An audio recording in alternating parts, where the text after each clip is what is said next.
again. So guys, in this video we will see how to clone any website in Figma. So guys, if you want to clone any website in the Figma, so guys, here you see the option of action button. So you just click here, and guys, go for the option of plugins and widgets, and here you simply search the HTML.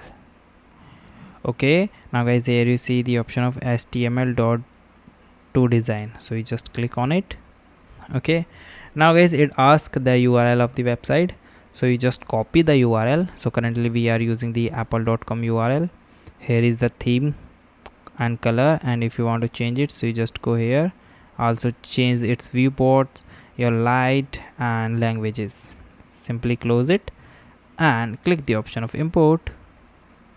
Okay, and click if you get more options like auto layout, create styles, hover effects, lot of things if you get, so you just go and click the option of proceed. So guys, it will take around